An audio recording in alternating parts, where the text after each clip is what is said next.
Γεια σας, είμαι η Αλεξάνδρα, καλώς ήρθατε στο κανάλι μου. Σήμερα θα μιλήσουμε για τους συμβολισμούς των συγχορδιών στη μοντέρνα αρμονία.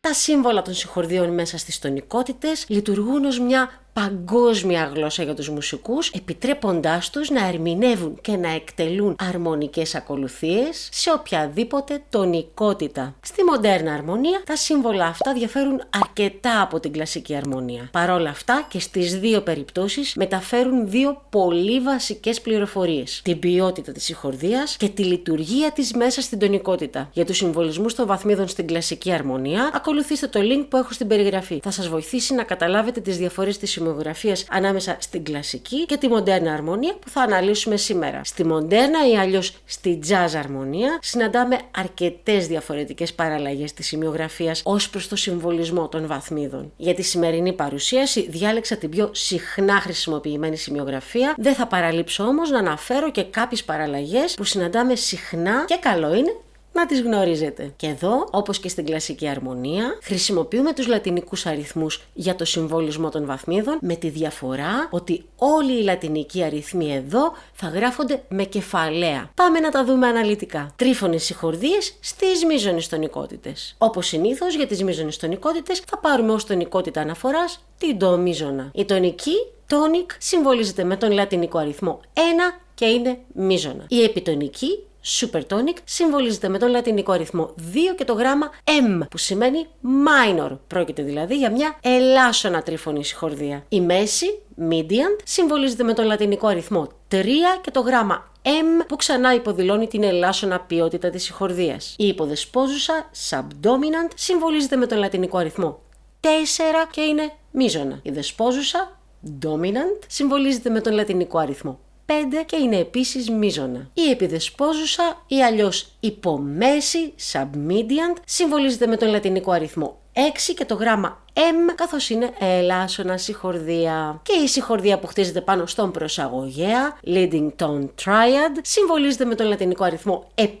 και την ένδειξη dim, που ουσιαστικά μαρτυρά την ελαττωμένη ποιότητα της συγχορδίας, καθώς το dim είναι η συντομογραφία του diminished, που σημαίνει ελαττωμένη. Ας δούμε τώρα μερικές πολύ συχνές παραλλαγές των παραπάνω συμβολισμών που μπορεί να συναντήσετε στις διάφορες παρτιτούρες ή στα διάφορα θεωρητικά συγγράμματα. Στις ελάσσονες τρίφωνες συγχορδίες, αντί για το γράμμα M, μπορεί να μπει το σύμβολο πλην, το οποίο γενικά υποδηλώνει ελάσσονα συγχορδία. Στην ελαττωμένη τρίφωνη συγχορδία, εκτός από το dim, μπορεί να συναντήσετε και το κυκλάκι ή την ένδειξη μινόρε ύφεση 5. Πάμε τώρα να δούμε τους συμβολισμούς των βαθμίδων στις μείζωνες τονικότητες όταν αυτές έχουν έβδομη. Οι βαθμίδες μεθ-εβδόμης, ανάλογα με το είδος της έβδομης που εμφανίζουν, παίρνουν διαφορετικούς συμβολισμούς. Στις μείζωνες τονικότητες, οι έβδομες που εμφανίζονται πάνω από τα τρίφωνα ακόρντα είναι είτε μεγάλες είτε μικρές. Όταν η έβδομη είναι μεγάλη, τότε μετά το συμβολισμό του τρίφωνου ακόρντου γράφουμε Maj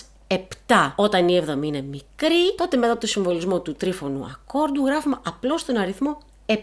Πάμε λοιπόν να δούμε αναλυτικά τις βαθμίδες με έβδομη στις μείζωνες τονικότητες. Η τονική και η υποδεσπόζουσα είναι μείζωνες με έβδομη μεγάλη και συμβολίζονται 1 Maj 7 και 4 Maj 7 αντίστοιχα. Είναι τα λεγόμενα major seventh chords. Η δεύτερη, η τρίτη και η έκτη είναι ελάσσονες με έβδομη μικρή και συμβολίζονται 2 μινόρ 7, 3 μινόρ 7 και 6 μινόρ 7 αντίστοιχα. Είναι τα λεγόμενα minor seventh chords. Εναλλακτικά, το M και εδώ μπορεί να αντικατασταθεί από το σύμβολο πλην. Η έβδομη είναι ελαττωμένη με έβδομη μικρή και αναγράφεται ως 7η μινόρ 7 ύφεση 5. Το M και εδώ μπορεί να αντικατασταθεί από το σύμβολο πλην.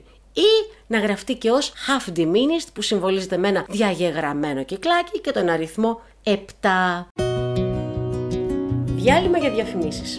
Αυτό εδώ είναι το CD μου, το οποίο μπορείτε να το βρείτε στη φυσική του μορφή στα δισκοπωλεία, αλλά και να το παραγγείλετε online, αλλά φυσικά μπορείτε να το βρείτε και στην ψηφιακή του μορφή σε όλες τις πλατφόρμες ψηφιακής διανομής μουσικής. Αυτά είναι τα δύο μου εκπαιδευτικά βιβλία μουσικής που κυκλοφορούν από τις εκδόσεις Φίλιππος Νάκας, η θεωρία της σύγχρονης μουσικής και το σολφέζ της σύγχρονης μουσικής. Μπορείτε να τα βρείτε σε όλα τα μουσικά βιβλιοπωλεία ή να τα παραγγείλετε online. Και για όσους έχετε μικρά παιδιά στην οικογένεια, μπορείτε να βρείτε σε όλα τα βιβλιοπωλεία τα δύο μου παιδικά μουσικά παραμύθια, τη Φλόρα και τη Λίδα τη Φυσαλίδα που κυκλοφορούν από τις εκδόσεις Ελληνοεκδοτική. Ας περάσουμε τώρα στις ελάσσονες τονικότητες. Στη μοντέρνα αρμονία, για την παραγωγή συγχορδιών που αφορά στον κάθετο άξονα της μουσικής, μελετάμε και τις τρεις εκδοχές της ελάσσονας κλίμακας: τη φυσική, την αρμονική και τη μελωδική. Οι βαθμίδες της ελάσσονες τονικότητες παίρνουν συμβολισμούς που φανερώνουν τις διαστηματικές διαφορές που εμφανίζουν σε σχέση με τη μείζωνα τονικότητα. Δεν ξέρω αν με καταλαβαίνετε. Τρίφωνες βαθμίδες στις ελάσσονες τονικότητες. Όπως συνήθως, για τις ελάσσονες τονικότητες θα πάρουμε ως τονικότητα αναφοράς τη λα ελάσσονα. Όπως βλέπουμε εδώ, οι τρίφωνες μείζωνες συγχορδίες αναγράφονται μόνο με τον λατινικό τους αριθμό. Οι ελάσσονες με τον λατινικό τους αριθμό και το γράμμα M, οι ελαττωμένες με την ένδειξη dim και οι αυξημένες με την ένδειξη og, που είναι η συντομογραφία της λέξης augmented και σημαίνει αυξημένη, κατά αντιστοιχεία με τη συντομογραφία dim, που όπως είδαμε και στις μείζωνες σημαίνει ελαττωμένη. Η τρίτη, η έκτη και η έβδομη βαθμίδα, όταν σχηματίζουν με την τονική της κλίμακας μικρό διάστημα, δηλαδή τρίτης μικρό, έκτης μικρό και εβδόμης μικρό, τότε πριν το λατινικό αριθμό παίρνουν το σύμβολο της ύφεσης, έτσι ώστε να ξεχωρίζουν από τις αντίστοιχες βαθμίδες του μείζωνα τρόπου που δημιουργούσαν μεγάλα διαστήματα, τρίτης μεγάλο, έκτης μεγάλο και εβδόμης μεγάλο αντίστοιχα. Και εδώ υπάρχουν παραλλαγές στη σημειογραφία που αξίζει να σημειώσουμε. Ξανά εδώ οι ελάσσονες αντί για M μπορούν να πάρουν το σύμβολο πλην. Οι ελαττωμένες αντί για το dim μπορούν να πάρουν το κυκλάκι και οι αυξημένες αντί για την ένδειξη og μπορούν να πάρουν το σύμβολο συν. Δεν ξέρω αν με καταλαβαίνετε. Πάμε τώρα να δούμε τους συμβολισμούς των βαθμίδων με έβδομη ξανά στις ελάσσονες τονικότητες. Όπως βλέπουμε, οι μείζωνες με έβδομη μεγάλη συμβολίζονται με τον λατινικό αριθμό της αντίστοιχης βαθμίδας και το μάτζ 7. Οι μείζωνες με έβδομη μικρή με τον λατινικό τους αριθμό και τον αριθμό 7.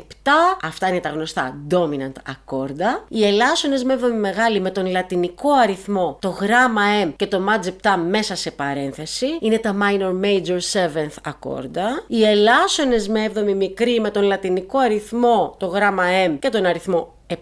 Οι ελαττωμένες με έβδομη μικρή με τον λατινικό αριθμό και το μινόρ 7 ύφεση 5.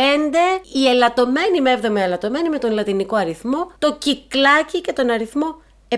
Και οι αυξημένες με έβδομη μεγάλη με τον λατινικό αριθμό και το μάτζ 7 δίεση 5. Και εδώ ισχύει ότι η τρίτη, η έκτη και η έβδομη βαθμίδα, όταν σχηματίζουν με την τονική της κλίμακας μικρό διάστημα, δηλαδή τρίτης μικρό, έκτης μικρό ή εβδόμης μικρό, τότε πριν το λατινικό τους αριθμό παίρνουν το σύμβολο της ύφεσης ξανά εδώ για να αντιδιαστέλλονται με τις αντίστοιχες βαθμίδες της μείζωνος τονικότητας. Οι παραλλαγές που μπορεί να συναντήσουμε στη σημειογραφία είναι ξανά το M στις ελάσσονες και τις ημιελαττωμένες συγχορδίες να αντικατασταθεί από το πλην και οι αυξημένες αντί για το δίεση 5 να πάρουν το σύμβολο συν. Οι βαθμίδες της μοντέρνας αρμονίας σε αναστροφές. Στη μοντέρνα αρμονία η αναστροφή μιας συγχορδίας δεν επηρεάζει το λειτουργικό της ρόλο μέσα στην τονικότητα. Έτσι, όταν κάνουμε αρμονική ανάλυση χρησιμοποιώντας τους λατινικούς αριθμούς, οι αναστροφές που μπορεί να χρησιμοποιούνται δεν αναγράφονται. Σε αντίθεση με την κλασική αρμονία, που όπως είδαμε στο προηγούμενο επεισόδιο, οι αναστροφές αναγράφονται λεπτομερώς και οι οποίες έχουμε πει πως προέρχονται από την τεχνική